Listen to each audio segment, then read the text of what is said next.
Hello friends, आज हम पढ़ेंगे क्लास 10th का चैप्टर 8 साइंस सब्जेक्ट हम पढ़ने जा रहे हैं जो कि है force and law of motion. ठीक है। एग्ज़ाम्स बिल्कुल पास है, आपकी तैयारी ऑलमोस्ट हो गई होगी। तो थोड़ा सा अगर किसी को कोई डाउट होगा तो रिवीजन हो जाएगा उसका, उसके डाउट्स क्लियर हो जाएंगे। तो चलिए स्टार्ट करते हैं, देर नहीं करेंगे। यहाँ पर हम देखिए, ये आप यहाँ पर देख सकते हो कि एक आपको डायग्राम दिखाया है कि the trolley moves along the direction we push it. ये ट्रॉली जिस डायरेक्शन में जा रही है, किस डायरेक्शन में जा रही है, इस डायरेक्शन में जा रही है। जब हम इसको पुश कर रहे हैं इस तरफ राइट डायरेक्शन में, तो ये इधर की डायरेक्शन में जा रही है। ये ड्रॉर को हमने इस डायरेक्शन में खोला, पुश करा, सॉरी पुल करा, तो ये हमारी तरफ खुल गया। ठीक है। हॉकी की stick hit the ball forward. ये हॉकी की जो स्टिक थी उसने इसको हिट किया, कैसे, इस डायरेक्शन में हिट करा है। ठीक है। तो ये सब क्या है, पुशिंग, पुलिंग और हिटिंग। इससे क्या हो रहा है, हमारी मोशन की स्टेट चेंज हो रही है। मोशन की स्टेट किसके थ्रू चेंज हो रही है, पुशिंग, पुलिंग एंड हिटिंग। ठीक है। तो आप क्या समझ गए कि अगर कोई भी मोशन होगा तो उसके लिए पुलिंग, पुशिंग और हिटिंग ज़रूरी है। ठीक है। तो यहाँ पे क्या लिखा हुआ है, in our everyday life we observe that some effort is required to put a stationary object into motion और to stop a moving object. कोई अगर ऑब्जेक्ट मोशन में है या फिर वो मूविंग में है, तो फिर उसको स्टॉप करना है अगर हमें, तो हमें क्या है, एफर्ट्स लगाने पड़ेंगे। हमें अगर मोशन में किसी भी ऑब्जेक्ट को लाना है या फिर कोई अगर पहले से मूव कर रहा है उसको स्टॉप करना है, तो हमें एफर्ट्स लगाने पड़ेंगे। अब जो ये एफर्ट होता है वो कैसा होगा, वो मस्कुलर होगा।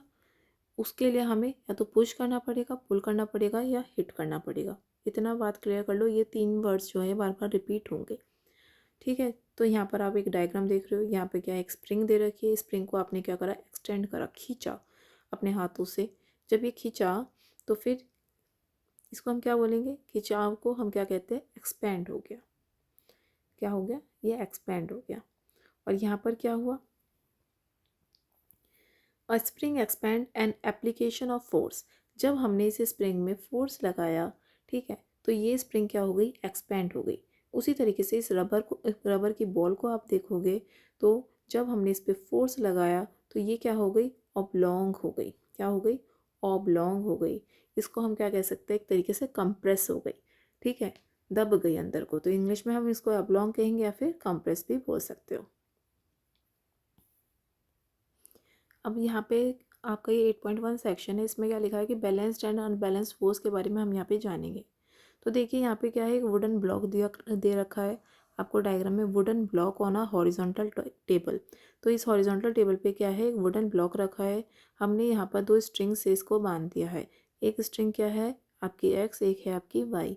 इनको हमने बांध दिया जो कि अपोजिट फेसेस में है। ठीक है, दोनों क्या है, अपोजिट फेसेस में है।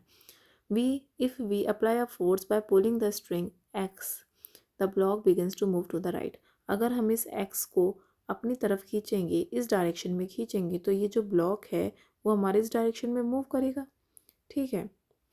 Similarly, if we pull the string Y, the block moves to the left. अगर हम Y की तरफ से Y की स्ट्रिंग को इस डायरेक्शन में खींचेंगे तो ये वाला ब्लॉक फिर इस तरफ मूव करेगा। ठीक है। तो देखिए आगे क्या लिखा है, but if the block is pulled from both the side with equal force. अगर ये एक्स और वाई की स्ट्रिंग को पकड़ के जो फोर्स लगेगा इस डायरेक्शन में और इस डायरेक्शन में, वो अगर हमारे इक्वल होंगे तो ब्लॉक मूव नहीं करेगा। ठीक है, अगर हमारे फोर्स इक्वल होंगे तो ब्लॉक मूव नहीं करेगा। ऐसे फोर्स को हम क्या कहते हैं, बैलेंस्ड फोर्स कहते हैं।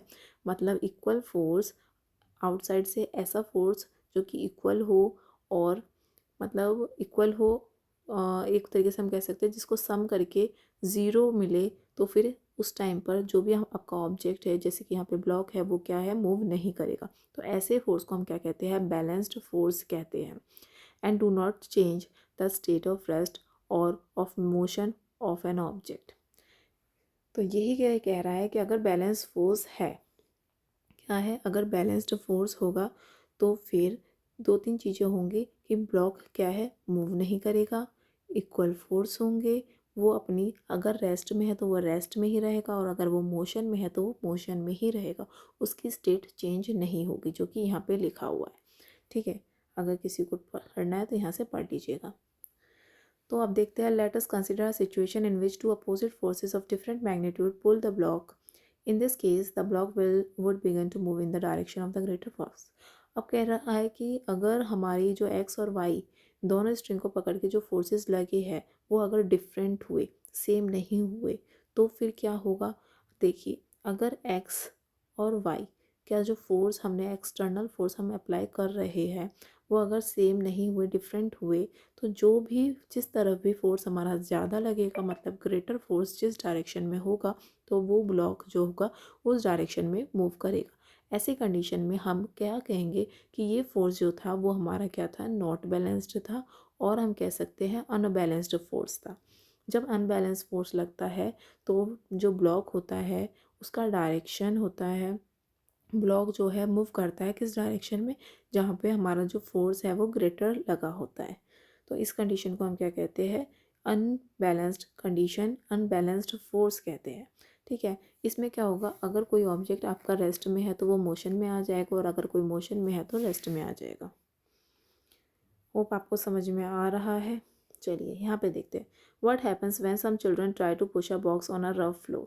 यहाँ पे क्या है, कुछ बच्चे एक बॉक्स को रफ फ्लोर पे पुश कर रहे हैं। If they push the box with a small force, the box does not move because of friction acting in all direction opposite to the push। देखिए, अगर ये जो बच्चे हैं ये इस ब्लॉक को मूव कर रहे हैं, ठीक है, सॉरी मूव नहीं कर रहे, फोर्स डाल रहे हैं इस पर अगर ये फोर्स हमारा कम हुआ तो फिर ये जो आपका बॉक्स है वो मूव नहीं करेगा। क्यों नहीं करेगा, बिकॉज ऑफ फ्रिक्शन की वजह से नहीं करेगा। ठीक है, फ्रिक्शन की वजह से, फ्रिक्शन हमारा किस डायरेक्शन में लगता है, जिस डायरेक्शन में, अगर पुश हमने इस डायरेक्शन में किया है तो फ्रिक्शन हमारा अपोजिट डायरेक्शन में लगता है। ठीक है, चलिए आगे बढ़ते हैं। This friction force arise between two surface in contact. ये आपको समझ में आ गया कि फ्रिक्शन फोर्स जो होता है वो अराइज कैसे होता है, दो सरफेस के बीच में होता है जो कि कांटेक्ट में, मतलब कि ये जो बॉक्स का जो सरफेस है और जो आपका फ्लोर का सरफेस है, इन दोनों के कांटेक्ट की वजह से क्या है, फ्रिक्शनल फोर्स अराइज हो रहा है। इन this case between the bottom of the box and rough floor rough surface, it balances the pushing force and therefore the box does not move। तो समझ में आ गया कि ये जो इन दोनों के बीच का स्पेस है, ठीक है, ये दोनों का बीच का बिटवीन हम कह सकते हैं स्पेस है, तो इसकी वजह से क्या है, फ्रिक्शनल फोर्स अराइज हो रहा है, और ये हमारा बॉक्स जो है मूव नहीं कर पा रहा, क्योंकि ये जो आप फोर्स डाल रहे हो ना वो फ्रिक्शनल फोर्स से कम होगा, तो इस वजह से आपका बॉक्स क्या है, मूव नहीं करेगा।